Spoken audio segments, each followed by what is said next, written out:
সময়ের সাথে সাথে মেয়েদের জীবনটা আসলে পাল্টে যায়। বিয়ের আগে মা বাবার আদরের সন্তান হয়ে থাকি, বিয়ের পর এবং কি কারো বউ এবং কি কারো সন্তানের মা হয়ে থাকি। আল্লাহ তাআলা কেন এরকম নিয়ম কানুন করেছে? কেন আমরা সারা জীবন মা বাবার সাথে থাকতে পারলাম না? কেন আল্লাহ তাআলা এরকম করে সৃষ্টি করলো? আমি মনে করি ছেলেরা খুব ভালো আছে, তারা বিয়ের আগে মা বাবার সাথে থাকতে পারে এবং কি বিয়ের পর আসসালামু আলাইকুম এভরিওয়ান, সবাই কেমন আছেন? আশা করি ভালো আছেন। আমিও ভালো আছি আলহামদুলিল্লাহ। শ্বশুর মশাই বাজার থেকে একটা কাঁচা কাঁঠাল নিয়ে আসছে রান্না করার জন্য।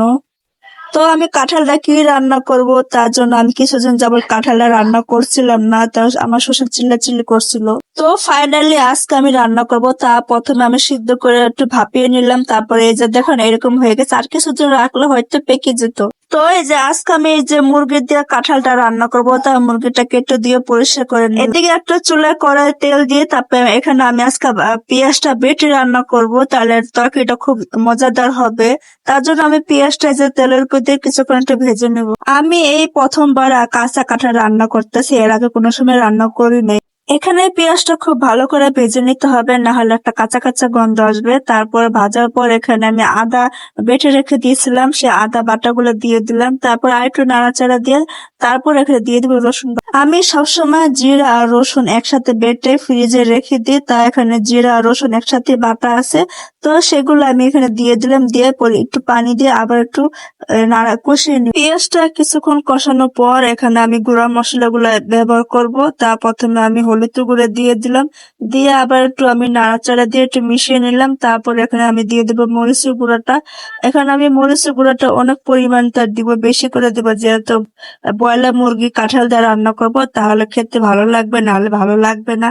তাই একটু মরিচের পরিমাণ একটু বেশি দিয়ে দিলাম। তারপর একটু পানি দিয়ে আবার একটু ভালোভাবে কষিয়ে নিই। এই পর্যায়ে আপনারা অনেক কিছু দিতে পারেন, এবং কি টক দই এবং অনেক ধরনের মশলা দিতে পারেন, কারণ আমার কাছে এসব কিছুই ছিল না।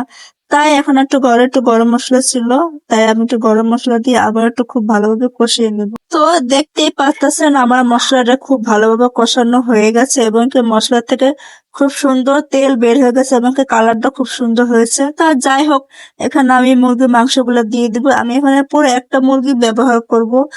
আমি পুরো একটা মুরগি দিয়ে আমি কাঁঠালটা রান্না করব। তা যাই হোক, মুরগিটা দিয়ে দিলাম।